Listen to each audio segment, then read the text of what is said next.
আজকের পর্বে আমরা অনুশীলনী ৯.২ এর অর্থাৎ ত্রিকোণমিতিক অনুপাত অধ্যায়ের ১৮৮ পৃষ্ঠার যে কাজ রয়েছে এই কাজের সমাধান করব। তাহলে চলো শুরু করা যাক। এখানে ১৮৮ পৃষ্ঠার যে কাজটি রয়েছে সেটি হচ্ছে sec 90 ডিগ্রি মাইনাস থিটা সমান 5/3 হলে cosec theta minus cot theta এর মান নির্ণয় করো। তো এই অঙ্কটি সমাধান করার আগে আমাদের এই ব্যাপারটা জেনে নিতে হবে যে sin 90 ডিগ্রি মাইনাস থিটা মানে হচ্ছে cos থিটা, আবার cos 90 ডিগ্রি মাইনাস থিটা মানে হচ্ছে sin theta, sec 90 degree minus theta মানে হচ্ছে cosec theta, cosec 90 degree minus theta মানে হচ্ছে sec theta, tan 90 degree minus theta মানে হচ্ছে cot থিটা এবং cot 90 ডিগ্রি মাইনাস থিটা মানে হচ্ছে tan থিটা।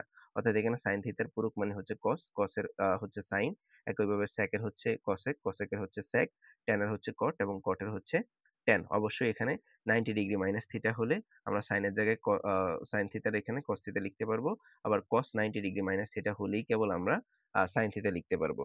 তো এই ব্যাপারটা থেকে আমরা এটা এখন এই ব্যাপারটার মান বের করব, এই অঙ্কটা সমাধান করব।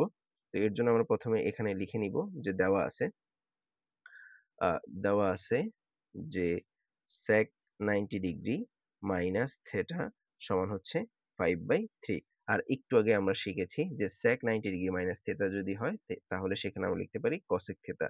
তাহলে এখানে আমরা পেলাম cosec cosec থিটা সমান হচ্ছে 5/3।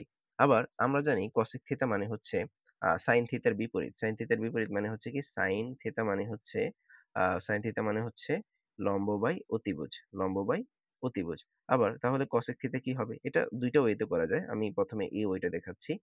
cosec থিটা মানে হচ্ছে কিন্তু অতিভুজ বাই লম্ব, অতিভুজ বাই লম্ব। তার মানে এই cosec থিটা মানে হচ্ছে 5/3 যেহেতু, তার মানে cosec থিটা মানে অর্থাৎ অতিভুজ বাই লম্ব, অর্থাৎ লম্বের অতিভুজের মান হচ্ছে 5 আর লম্বের মান হচ্ছে 3। তাহলে এখানে যদি আমরা লিখি যে এখন আ আমরা এখানে যদি সমকোণী ত্রিভুজ অঙ্কন করি তাহলে এটা হচ্ছে এ, বি, সি এবং এটাকে আমরা থিটা কোণ দিলাম। থিটা কোণ যদি দেই তাহলে এটা হচ্ছে কি, একটু আগে বললাম যে cosec মানে হচ্ছে অতিভুজ বাই লম্ব। তাহলে প্রথমে উপরের অংশটা আমার অতিভুজের মান, অর্থাৎ এটা হচ্ছে অতিভুজের মান, আর নিচে যে 3 আছে এটা হচ্ছে লম্বের মান। তাহলে এখান থেকে যদি আমি BC এর মান বের করতে চাই তাহলে এখানে আমরা লিখতে পারি সুতরাং BC সমান হচ্ছে √of অতিভুজের মান, অর্থাৎ অতিভুজের স্কয়ার সমান হচ্ছে মাইনাস হচ্ছে লম্ব স্কয়ার। এখানে এটা আপনারা জানেন কিনা যে পিথাগোরাসের উপপাদ্য হচ্ছে অতিভুজ স্কয়ার সমান লম্ব স্কয়ার যোগ ভূমি স্কয়ার, বা এখান থেকে যদি আমরা লম্বের মান বের করতে চাই তাহলে অতিভুজ থেকে ভূমির মান বিয়োগ দিতে হবে, আর যদি ভূমির মান বের করতে চাই তাহলে অতিভুজ থেকে লম্বের মান বিয়োগ দিতে হবে। অর্থাৎ এটাকে আমরা এভাবে লিখতে পারি। সেক্ষেত্রে এখানে আমরা পাবো হচ্ছে 25 বিয়োগ 9, তার মানে হচ্ছে √16 মানে হচ্ছে 4। অর্থাৎ এখানে আমরা এই BC অর্থাৎ এই যে ভূমি এটার মান আমরা 4 বের করেছি। এটা আসলে বের করার কারণ কি? এটার বের করার কারণ হচ্ছে এখানে যে cot থিটা আছে এই cot থিটার মান আমরা বের করতে চাই। তাহলে এখান থেকে আমরা লিখতে পারি সুতরাং cot থিটা মানে কি? cot থিটা মানে হচ্ছে লম্ব বাই আ আ cot থিটা হচ্ছে tan থিটার বিপরীত। অর্থাৎ tan থিটা হচ্ছে লম্ব বাই ভূমি। তাহলে cot থিটা হচ্ছে ভূমি বাই লম্ব। তো ভূমি কত?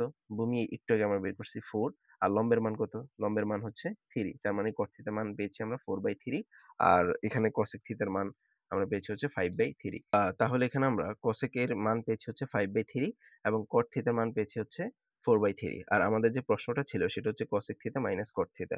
তো cosec থিটার মান কত? cosec থিটার মান হচ্ছে 5/3, এখানে হচ্ছে মাইনাস cot থিটার মান হচ্ছে 4/3। তো এখানে যদি আমরা লসাগু করি তাহলে এখানে হবে 3 লসাগু, উপরে হবে 5, এখানে হচ্ছে -4, তাহলে উপরে থাকতেছে কত 1, নিচে হচ্ছে 3, অর্থাৎ এটাই হচ্ছে এই কাজের সমাধানের অ্যান্সার। পেয়েছিলাম হচ্ছে cosec থিটা সমান হচ্ছে 5/3, এটা আমরা পাইছিলাম। তো এটা পাওয়ার পরে আমরা পিথাগোরাসের উপপাদ্য অর্থাৎ এই সমকোণী ত্রিভুজ চিত্র থেকে আমরা ভূমির মান বের করছি, এরপর আবার cot থিটার মান বের করছি। এটা আমরা চাইলে অন্যভাবেও করতে পারি, কারণ যে আমরা জানি যে cosec square theta minus cot square theta সমান কত? 1। তো আমরা এখানে মান পাইছি কার? আমরা পাইছিলাম cosec এর। আমরা cot এর মানটা বের করতে চাই। তাহলে এখানে আমরা যদি মান বসাই, বা এখানে আমরা এটাকে লিখতে পারি এভাবে যে cot স্কয়ার থিটা বা মাইনাস cot স্কয়ার থিটা সমান হচ্ছে 1।